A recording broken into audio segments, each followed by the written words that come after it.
로이드 존스와 함께하는 로마서 묵상 11월 19일 묵상을 시작하겠습니다.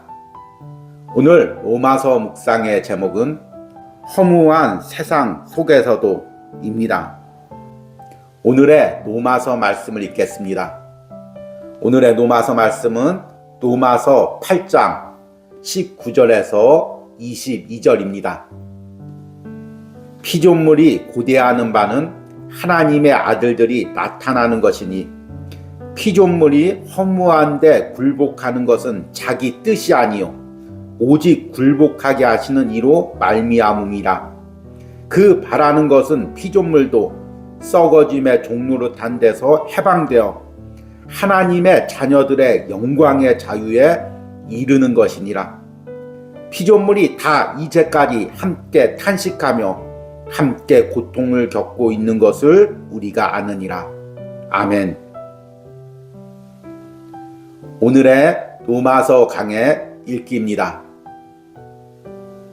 진화론 차원에서 볼 때 인간이나 피조물이나 우주 전체에 대해서 어떠한 소망도 없다는 것입니다. 성경은 수세기가 지남에 따라서 사물이 좋아질 것이라든지 사람과 그 환경이 개선될 것이라든지 결국 그가 완전한 상태에 이르게 될 것이라는 그러한 생각에 어떠한 소망도 없음을 강력히 역설하고 있습니다. 피조물 자체는 허무한 것밖에는 아무것도 찾아볼 수가 없습니다. 그러나 그리스도인에게는 한 가지 소망이 있습니다. 그 소망은 하나님 자신의 성품과 목적에 뿌리를 받고 있습니다. 인간뿐 아니라 피조물과 온 우주에 대한 오직 유일한 소망은 하나님의 성품 안에 있습니다. 하나님의 영광과 하나님의 존영은 세상을 이와 같은 상태대로 내버려 놓지 못하게 합니다. 하나님이 하나님다우시며 또 위대한 창조주라면 하나님께서 모든 정사와 권세를 자기 명령으로 움직일 수 있는 능력을 가지고 계시다면 바로 그 하나님의 특성 자체가 오늘과 같은 피조물 상태를 그대로 내버려 두는 것은 불가능하게 만드는 것입니다. 그는 피조물이 이와 같은 허무한 상태나 신음하며 고통당하는 상태로 내버려 두실 수가 없다는 것입니다. 이런 상태대로 영구히 계속되어 나간다는 것은 하나님의 성품과 일치하지 않는 것입니다. 물론 그것은 성경이 우리에게 말하는 바로 그 점입니다. 우리는 장차 올 영광에 대한 적극적인 관점을 다루어 나가기 위해서 그 논증을 훑어 나왔던 것입니다. 그 영광은 모든 피조물이 고대하고 있는 것입니다. 사도 바울은 우리도 그것을 고대하고 있다고 말합니다. 구속받은 사람들이 기다리고 있는 것을 피조물 역시 기다리고 있습니다. 어째서입니까? 그 영광에 대한 전망이 너무나도 영광스럽기 때문입니다. 우리는 바울이 이 영광에 관해서 말한 위대성이 우리의 복되신 주님 자신 속에 제일 먼저 드러나 보입니다. 그것은 주님의 영광일 것입니다. 그 다음에는 우리 속에도 나타나게 될 것입니다. 곧 구속받은 자들에게입니다. 그리고 마지막으로 피조물 자체에도 나타나게 될 것입니다. 바울은 그리스도와 함께 고난받는 그리스도인들이 하나님의 계획과 목적을 이해하기만 하면 곧 그들은 현재 고난이 장차 우리에게 나타날 영광과 촉히 비교될 수 없는 것임을 알게 될 것이라고 말하고 있습니다. 생명이 없는 자연도 이 점을 알고 있습니다. 그런데 하물며 우리는 훨씬 더 많은 것을 느끼고 있어야 합니다. 아멘. 오늘의 로마서 해석입니다. 우리는 어제와 오늘 로마서 8장 19절과 22절 말씀을 통해 이 세상이 어떤 영적 상태로 되어 있는지에 대해서 묵상을 했습니다. 하나님께서는 세상을 창조하실 때 아담과 하와를 창조하시고 이 세상을 다스리게 하셨습니다. 그리고 아담과 하와가 타락하면서 동시에 이 세상도 타락하게 되었습니다. 이것을 로마서 8장에서는 피조물이 허무한데 굴복했다고 이야기하고 있습니다. 오늘 묵상한 19절과 20절 말씀을 보니까 피조물이 고대하는 바는 하나님의 아들들이 나타나는 것이니 피조물이 허무한데 굴복하는 것은 자기 뜻이 아니요 오직 굴복하게 하시는 이로 말미암음이라. 지금 피조세계는 인간의 타락과 함께 죄된 세력 가운데 타락한 권세 가운데 놓여져 있습니다. 그리고 피조세계는 이 가운데 고통당하며 하나님의 아들들이 나타날 것을 고대합니다. 왜 피조세계가 하나님의 아들들이 나타날 것을 고대할까요? 인간이 타락한 후에 피조세계가 타락했기 때문에 피조세계가 하나님의 창조의 모습으로 회복하기 위해서는 먼저 하나님의 자녀, 하나님의 아들들이 온전한 모습으로 회복되어야 됩니다. 그래서 피조세계는 우리 주님이 다시 오셔서 우리를 온전히 구원하실 그날을 꿈꾸고 기대하고 소망하고 있는 것입니다. 바울이 지금 로마서 8장 19절에서 22절에 말하고 있는 것은 인간보다 열등한 피조세계도 갈망하는 마음으로 하나님이 주실 구원과 영화를 고대하고 있다면 성령으로 하나님을 알고 말씀을 깨닫고 구원의 섭리를 깨달은 우리들은 더욱더 갈망하는 마음으로 하나님의 회복을 꿈꾸고 영원한 나라를 꿈꿔야 한다는 것입니다. 타락한 이 세상과 또 사람들에게 소망을 두지 않고 하나님이 다시금 이 세상을 회복시킬 그것을 소망하고 꿈꿔야 한다는 것입니다. 그럼에도 불구하고 세상 사람들은 이 세상에 여전히 소망을 두고 있습니다. 인간이 지적으로 성장하고 이성적으로 발전하면 이 세계가 이상사회가 된다고 꿈꾸고 있습니다. 우리 기독교인들도 그런 생각을 가지고 있는 사람들이 많이 있죠. 진화론이 반성경적인 것은 단순히 하나님의 창조를 부정하기 때문만이 아닙니다. 진화론은 인간이 진화하고 세상이 진화하면서 인간의 노력으로 세상의 흐름으로 완전한 세상이 나타날 것으로 소망하고 있습니다.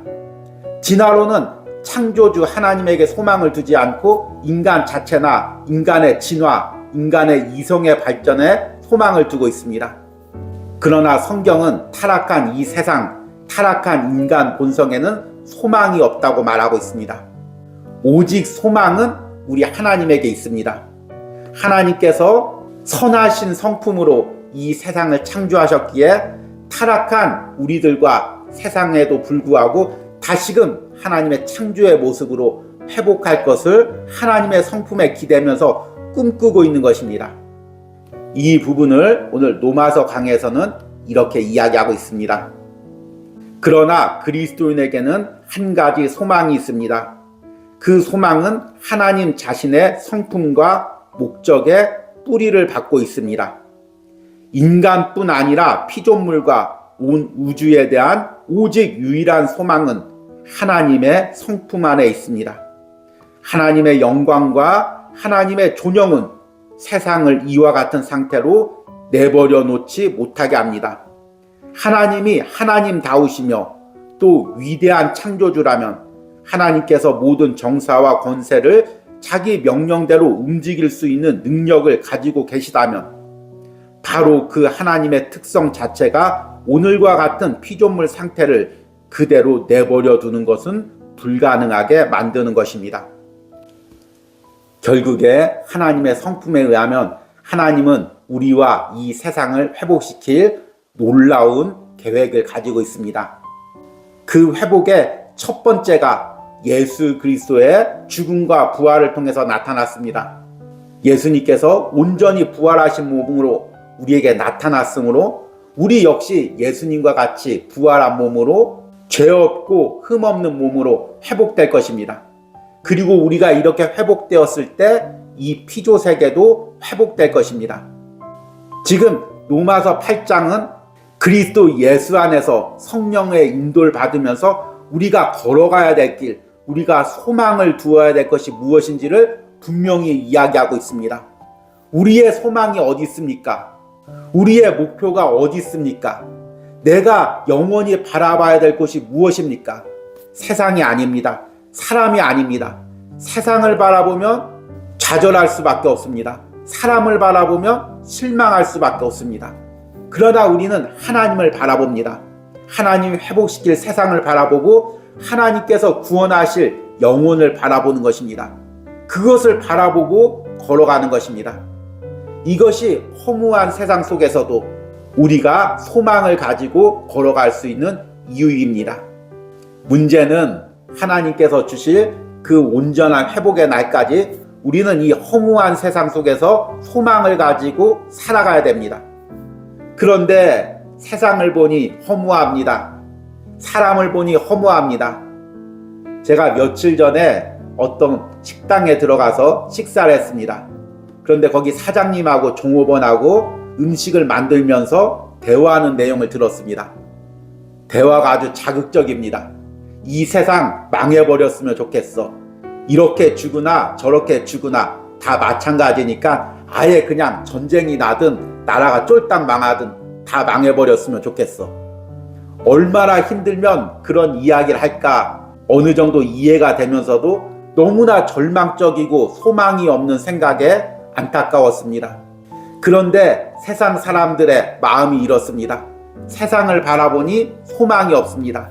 사람을 바라보니 소망이 없습니다. 그런데 우리 그리스도인들도 이런 세상 사람들의 마인드에 딸려 들어갈 때가 있습니다. 왜 그렇습니까? 우리도 세상을 바라보고 우리도 사람을 바라보니까 세상 사람들처럼 소망을 잃어버리는 것입니다. 앞이 보이지가 않는 것입니다. 온갖 절망과 어두운 생각이 나를 짓누르는 것입니다. 그러나 우리는 이 세상 속에서도 하나님의 역사하심을 봅니다. 비록 허무하고 소망이 없는 세상을 살고 있지만 하나님께서 그 가운데 그리스도인을 택하시고 그리스도인의 공동체를 택하시고 그 가운데 그리스도 예수 안에 있게 하시고 성령의 인도를 따라가게 하시며 소망을 향해 걸어가게 하시는 것입니다. 세상을 볼 땐 소망이 없고 사람을 볼 땐 소망이 없지만 나와 함께 하신 예수 그리스도, 내 안에서 나를 인도하시는 성령님을 볼 때 우리는 비로소 소망을 가지는 것입니다. 여러분, 교회 안에서도 공동체에서도 사람을 보지 마시기 바랍니다.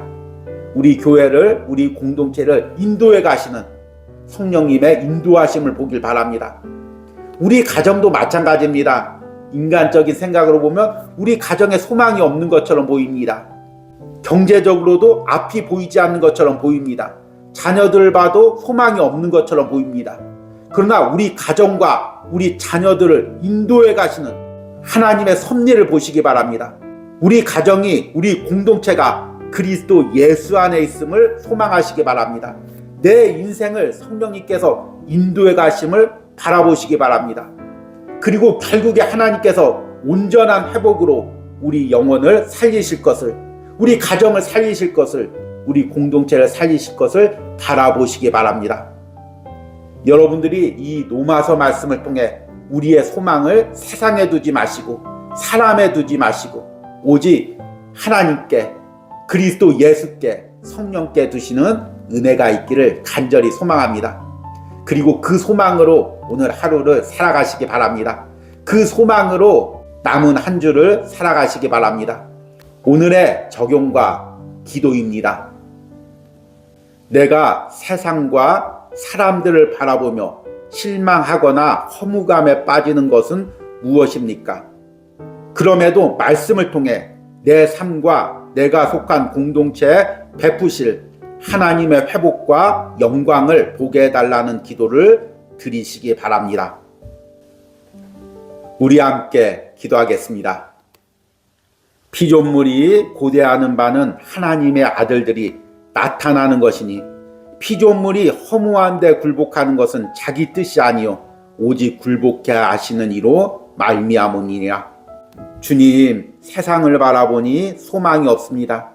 사람을 바라보니 소망이 없습니다. 주님, 사람의 공동체와 사람의 모임을 바라보니 소망이 없습니다. 그러나 하나님을 바라볼 때 비로소 소망이 있습니다. 하나님이 주실 온전한 회복을 바라볼 때 다시금 우리 가운데 소망이 생깁니다. 그 하나님께서 완전한 회복으로 내 영혼을 이끌어 가심을 깨달을 때 소망이 생깁니다. 성령님께서 우리 공동체를, 우리 가정을 온전한 회복으로 이끌어 가심을 볼 때 비로소 소망을 가집니다. 주님, 나의 소망이 세상과 사람과 사람의 모임에 있지 않게 하여 주시옵소서. 이 시간도 세상과 사람을 바라보고 절망하고 허무한 마음에 사로잡혀 있었던 영혼들이 있다면 이 말씀을 통해 눌려있던 심령들이 다시 깨어나게 하시고 말씀을 통해 하나님의 섭리와 계획을 보며 다시금 소망을 가질 수 있는 역사가 일어나기로 합니다. 이 소망으로 오늘 하루를 살아가게 하여 주시옵소서. 남은 한 주를 살아가게 하여 주시옵소서. 예수님의 이름으로 기도했습니다. 아멘.